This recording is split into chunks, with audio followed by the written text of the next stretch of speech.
Bonjour à tous et bienvenue sur Canal Austral. Bienvenue aussi cette semaine encore dans l'émission Zigzag, l'émission culturelle, l'émission où on peut se permettre de parler un petit peu de tout, culture bien entendu, mais on va un petit peu au-delà de la culture. Cette semaine, on a le plaisir d'avoir avec nous quelqu'un que vous connaissez bien, puisqu'il est premier vice-président du conseil départemental.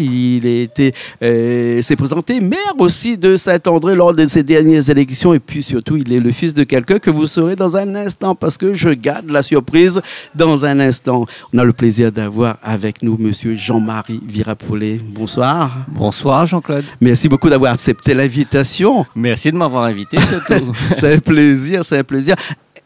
Un sujet incontournable dans la ville de Saint-André et ensuite incontournable aussi à La Réunion via le conseil départemental pour lequel vous êtes premier vice-président. Hein, depuis 5 ans déjà, oui. Hein, avec plusieurs fonctions qu'on va développer un petit peu dans cet entretien. Tout à fait. Hein, voilà. Avant, la question que tout le monde veut comprendre actuellement, puisque vous êtes bien sûr monsieur Jean-Marie Virapollet, le fils de Jean-Paul Virapollet. Hein? Et est-ce que être le fils d'un monsieur comme Jean-Paul Virapollet, hein, puisque c'est quelqu'un, un énarque de La Réunion, on va dire, hein, quelqu'un qui était dans tous les fronts au niveau politique à La Réunion, est-ce qu'un atout ou un handicap?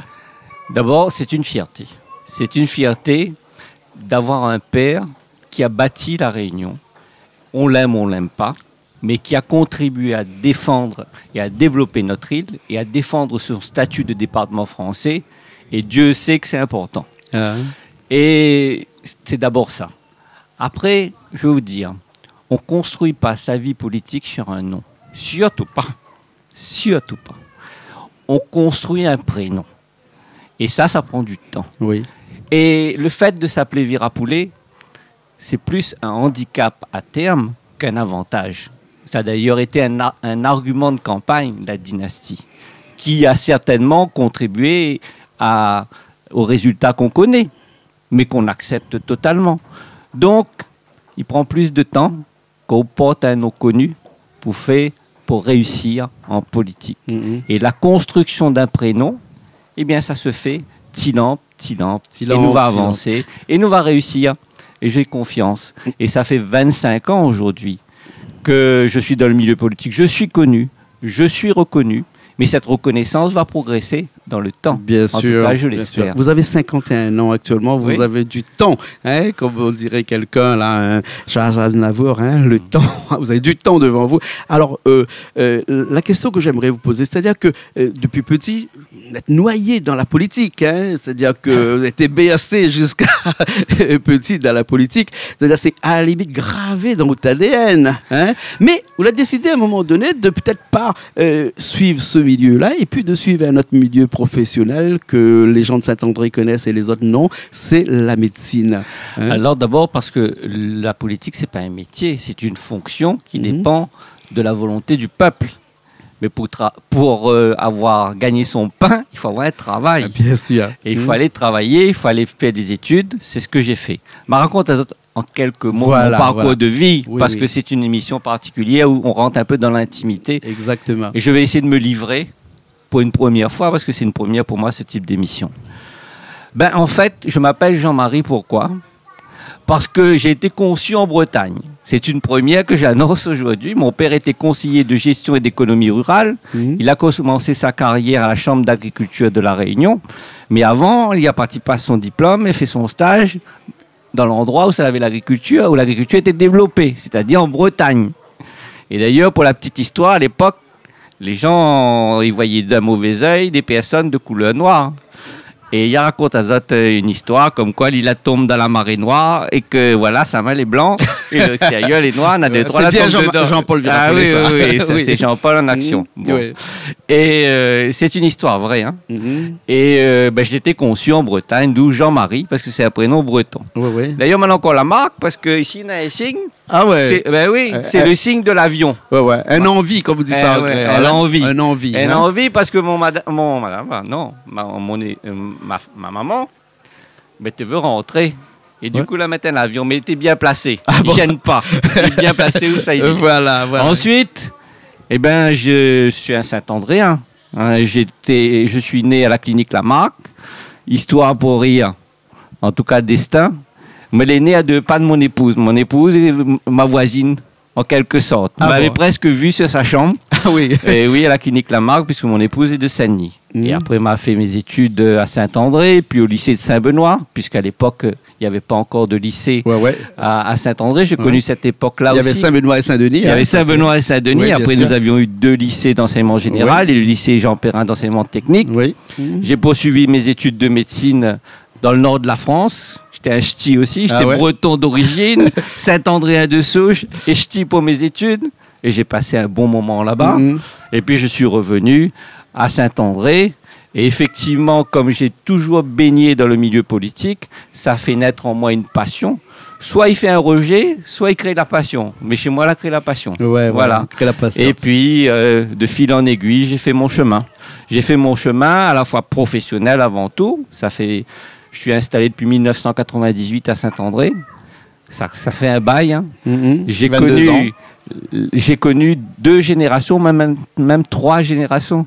J'ai soigné les parents, les enfants, maintenant les petits-enfants. 23 ans plus tard, il y a des jeunes qui font des enfants à 23 ans. Et puis j'ai des moments plus douloureux aussi, les décès, etc. Mais c'est un beau métier aussi, celui de médecin.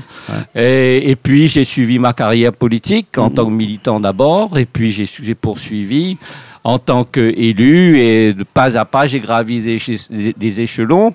J'ai occupé des fonctions importantes, président de la CIREST, c'est pas rien, où j'ai notamment fait la zone franche urbaine, la plus grande de France, pour permettre aux entreprises de s'en sortir, pour exonérer des taxes professionnelles, de charges. C'était une première à cette échelle-là. Et puis, j'ai été élu adjoint au maire. J'étais dans l'opposition. C'est pas la première fois que je suis dans l'opposition. Hein. Et puis, ensuite, conseiller départemental, vice-président du département, 6e vice, puis maintenant, premier vice-président du département. Je me suis présenté pour la première fois sur mon nom municipal avec le résultat qu'on connaît. Et je suis dans l'opposition et je suis plus combatif que jamais. Voilà. Et ce qui me ramène à ma question, puisque aujourd'hui, avec cette fonction qui est dans l'opposition, puisque c'est une vraie fonction, hein, puisque c'est pas parce qu'on est dans l'opposition qu'on doit rester les bras croisés et puis regarder le train passer, comme disaient certains.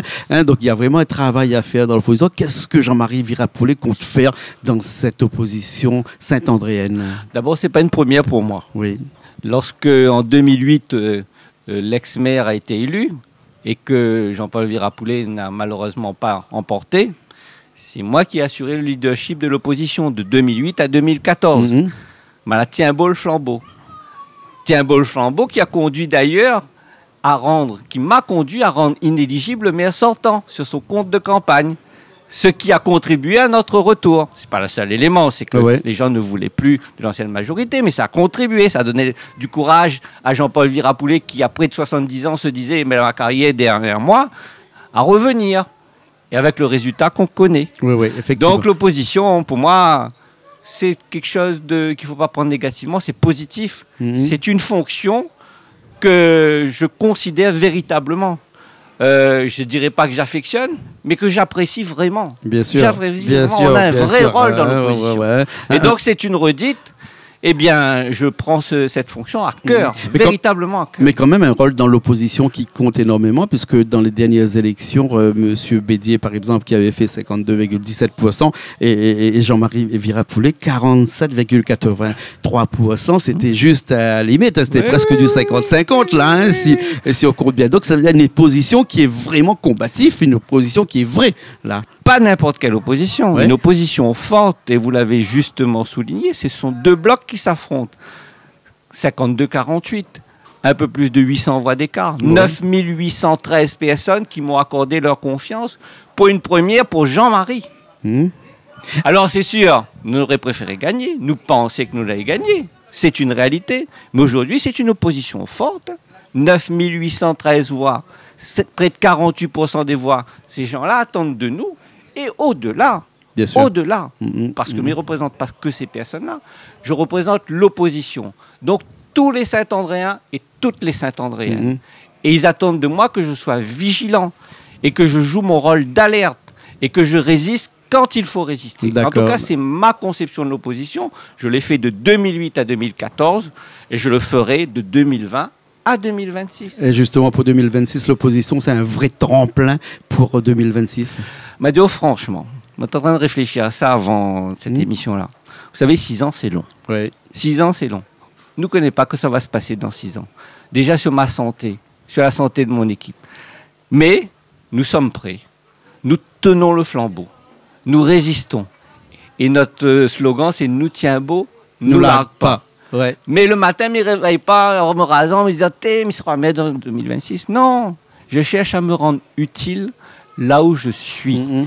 Et dans les mandats que m'ont donné la population, que m'a donné la population, eh bien, j'assume mes fonctions. Et la population tranchera en 2026. Bien sûr. Si ça se trouve, on aura un autre, mais ce n'est pas grave. Mais moi, je joue mon rôle. D'accord. Alors, on parlait de mandat, justement. Alors, on va revenir un petit peu à des mandats, puisque vous n'êtes pas complètement dans une opposition, puisque aussi dans une réalité fonctionnelle, qui est aussi le premier vice-président du département, avec des fonctions aujourd'hui qui regroupe la santé et tout ça, on va en parler, mais ça n'a pas commencé par la santé, puisque ça fait quand même 5 ans que vous l'êtes élu au département. Oui. Et là, dernièrement, avec le premier vice-président, donc c'est quand même une lourde charge. Tout à fait. Et des évolutions aussi dans cette carrière départementale. Tout à fait. Alors, mon parcours au département a été rythmé par 2 étapes. Il y a eu d'abord l'ère de Nassima Dinda, j'appelle ça comme ça, elle était présidente. Et elle m'a accordé sa confiance. J'ai été 6e vice-président, délégué aux routes. Et j'ai vraiment le sentiment du devoir accompli au niveau des routes, parce qu'on a réimpulsé une politique des routes avec un abondement, une augmentation des financements. Et d'ailleurs, sur Saint-André notamment, nous l'avons bien aménagé les routes départementales, ici aussi à Sainte-Suzanne. Et nous l'avons lancé un grand projet. C'est le projet de la route des Hauts de l'Est, qui sera le projet le plus important en matière de financement dans les 10 ans qui viennent. C'est le Tour de l'Est qui est venu. Oui. Et moi, je suis heureux, j'ai envie de dire fier. Attaché à l'Est, bien sûr. Et d'avoir lancé ça, parce que moi, je suis un militant de l'Est. Je suis un homme de l'Est. Et je suis attaché au développement de l'Est, non seulement parce que j'habite l'Est, mais parce que je me dis que si on veut que la Réunion, dans son ensemble, se développe de façon harmonieuse, il faut que l'Est ait sa place. Pour l'instant, l'Est est l'enfant pauvre de la Réunion. Il faut renforcer cette place aujourd'hui. Et c'est un mal pour un bien si aujourd'hui, quelque part, eh bien, il y a encore des retards. Parce que là, nous, les dans les hauts ici, ben, regarde tous ces terrains-là. Il y a une partie qu'il faudra préserver, des espaces naturels. Mais il y a une reconquête des friches. Tous ces terres agricoles-là à reconquérir. Il y en a plus de 2000 hectares à reconquérir. Et donc, c'est ça mon objectif. Il n'y a plus de terre ici, la Réunion, c'est un caillou. Il ne reste plus que l'Est, mes amis. Et j'ai eu cette chance de relancer ce projet de route, mais pas seulement la route. Il y a le projet Mérène, d'irrigation des mi-pentes de l'Est. Il veut dire quoi en quelques mots? Parce que c'est un petit peu compliqué, mais pas si compliqué que ça. Tout le monde y connaît le basculement de l'eau de l'Est vers l'Ouest. Mais là, que ça nous dit, et que ça les techniciens sont en train de faire, là, dit une partie de cette eau-là va revenir dans l'Est. Nous va creuser une galerie du côté de Sainte-Marie, va descendre comme ça, et puis nous va ramener l'eau de façon gravitaire de Sainte-Marie à Saint-André, en passant par les Hauts de Sainte-Suzanne, où ça a beaucoup de bourgs, beaucoup d'espaces habités et beaucoup de terres. Et c'est comme ça que nous allons à la reconquête des terres de l'Est. Mais on dit où ça va la reconquête des terres de l'Est? On dit où développe l'Est? Et on dit où développe la Réunion? Et ça, c'est une satisfaction aujourd'hui de dire que les études sont largement avancées et que même la région est d'accord pour faire financer projet Mérène pour l'eau et projet de route des Hauts de l'Est. La région est d'accord, en accord avec le département, pour faire financer ces projets dans le cadre du programme européen à venir. Alors aujourd'hui, là, monsieur Jean-Paul Virapoulet, vous êtes... Jean-Marie, hein? Jean-Marie, excuse-moi, non, c'est un lapsus, désolé. Pas de problème. Désolé. Pas de problème. Mais aujourd'hui, vous êtes dans la protection de l'enfance, dans la politique de la prévention de la santé, dans un milieu presque, à la limite, me dirais qu'il ressemble un petit peu plus en fonction Oui, de, oui. de ta activité professionnelle. Oui, En tant oui, que oui, oui. médecin, peut-être que c'est vraiment ça qui attache à ce milieu de la santé, là. C'est vrai que ça correspond plus à mon domaine de la santé. Mais c'est vrai que moi, j'ai une attache aussi sur l'aménagement du territoire. Mais là, moi, elle est dans mon beurre aussi, comme on dit. Hein. Elle est vraiment dans le social. Être vice-président délégué à l'action sociale, c'est-à-dire balayer l'ensemble du champ social, c'est intéressant. Il y a tellement de choses qui ont été faites, je vais essayer de résumer au mieux. L'élément majeur que l'histoire va retenir, je pèse mes mots, c'est que nous, avec le président, bien évidemment, M. Melchior, nous avons recentralisé le RSA. C'est quoi ça? Il veut dire que c'est plus le département qui paye le RSA, c'est l'État. Sinon, le département serait en faillite. Aujourd'hui, les départements de France veulent prendre l'exemple sur nous.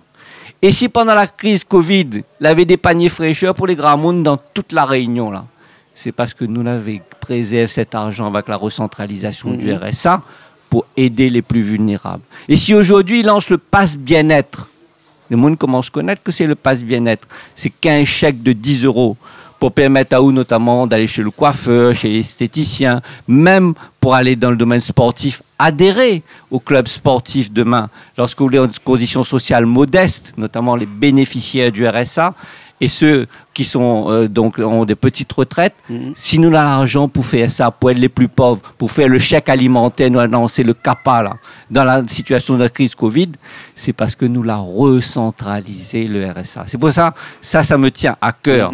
Et aujourd'hui, ça libère des marges de manœuvre pour faire face à la situation de la crise Covid-19. Ça a dégagé pas mal d'argent pour pouvoir aussi faire autre chose. Si on parlait un petit peu de ce R+. Alors le R+, j'ai envie de dire, c'est mon bébé.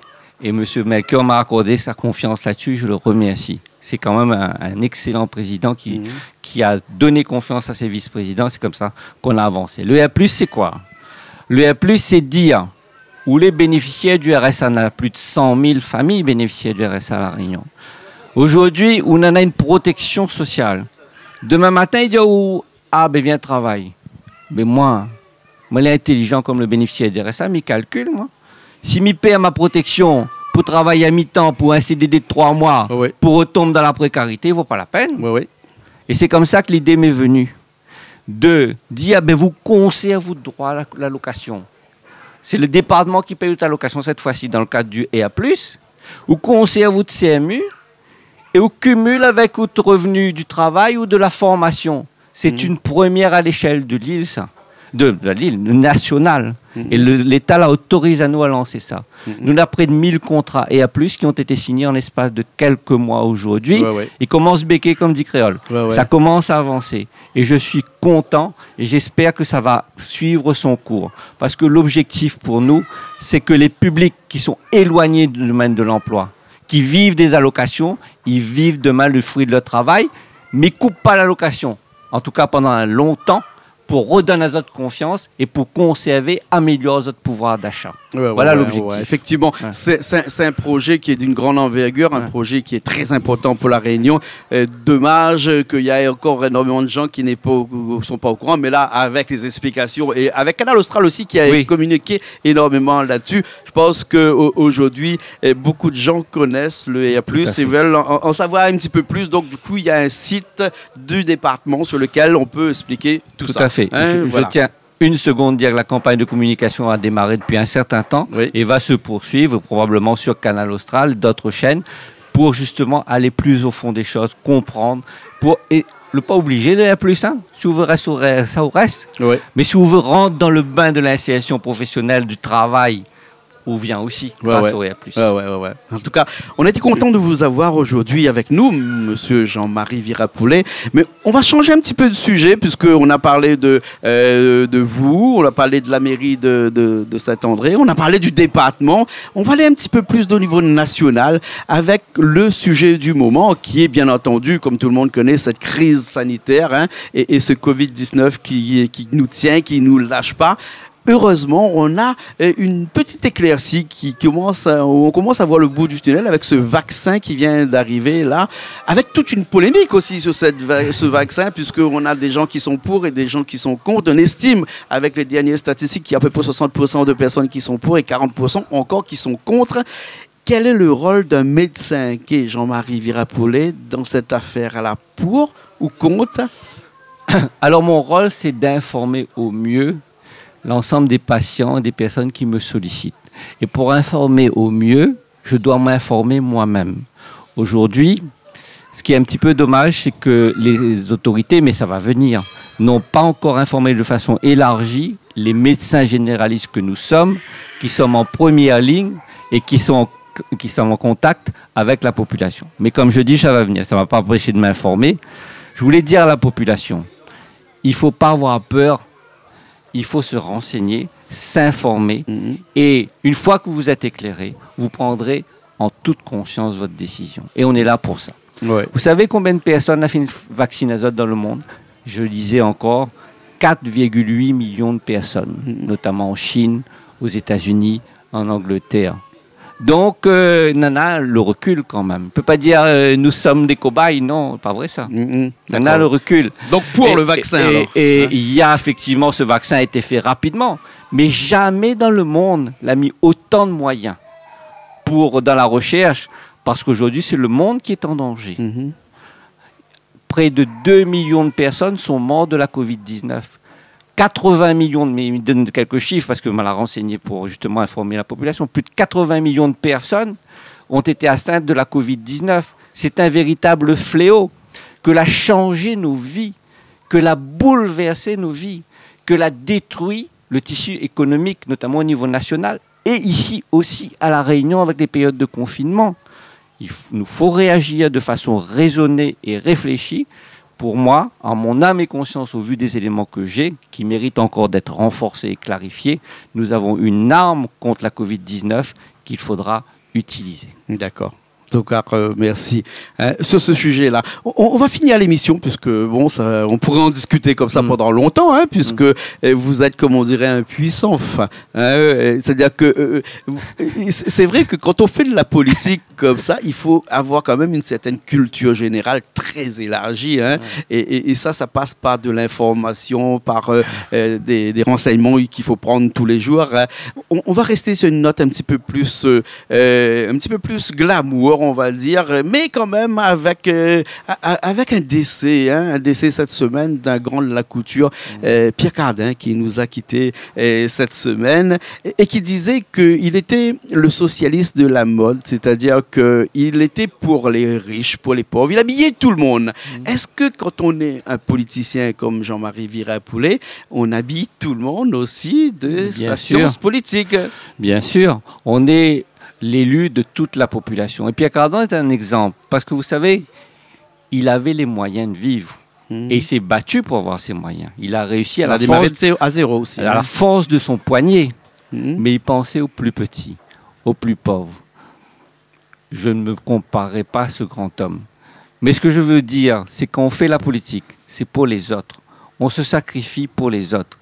Certains où ils dénigrent le milieu politique parce qu'on a toujours 2-3 tomates gâtées dans un panier. Et ils parlent des 2-3 tomates gâtées que la profiter. Mais moi, je n'ai pas besoin de la politique pour vivre, comme bien d'autres. Je fais ça par passion des autres, et en particulier de ceux qui sont les plus en difficulté. C'est ça, être humaniste et vouloir aider les autres. Quand on fait de la politique, on écoute les autres, on aime les autres. Quand on est médecin, on écoute les autres, on aime les autres. C'est un bon tandem. Okay. Voilà. Merci bien. Ma dernière question pour que on finisse après. Les grands projets de Jean-Marie Virapollet, on l'a connu tout à l'heure, peut-être dans 6 ans à la mairie de Saint-André, mais au-delà de ces 6 ans qui viennent là avant, des grands projets encore?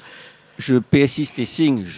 J'ai toujours l'ambition de devenir maire, mais je ne me réveille pas en pensant à ça. Franchement, ça viendra le temps voulu. Mais c'est d'être utile dans les mandats que j'ai. Et aujourd'hui, j'ai des fonctions importantes. J'espère les garder. Et le projet de développement des terres de l'Est, faire de l'Est la terre de développement de la Réunion, ça me tient particulièrement à cœur aujourd'hui. Et le deuxième sujet qui me tient à cœur, c'est de valoriser notre patrimoine naturel, nos plantes médicinales, notre biodiversité. C'est ça aussi un élément qui me tient à cœur aujourd'hui. Avec le département, on développe les filières des plantes médicinales. Il y a un fort potentiel dans ce domaine-là. Et l'Est, c'est l'avenir de la Réunion. Et je serai toujours un militant de l'Est. Ouais, le grenier aussi de la Réunion. Exactement, aussi, hein, avec le Sud. Voilà, exactement. Alors, dernière question, et peut-être pas une question, c'est-à-dire qu'on est en début d'année 2021. S'il y a quelque chose à dire à toutes les personnes qui nous regardent aujourd'hui, un petit mot. Un petit mot à tous les Réunionnais, à tous les Saint-Andréens et à toutes les Saint-Andréennes. Sincèrement, tous mes voeux. D'abord la santé. Cette année nous l'était chamboulée complètement. Notre vie a été transformée par cette Covid-19. C'était une année noire.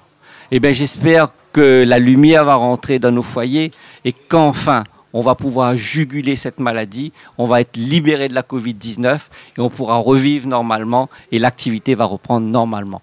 Bonne année, bonne santé surtout à tous et après la prospérité y arrive ensuite. Merci beaucoup. Jean-Marie Virapoulet. Et voilà, nous on était sur Canal Austral dans l'émission Zigzag. On se retrouve la semaine prochaine dans une nouvelle émission sur Canal Austral, bien entendu. Allez, à la semaine prochaine.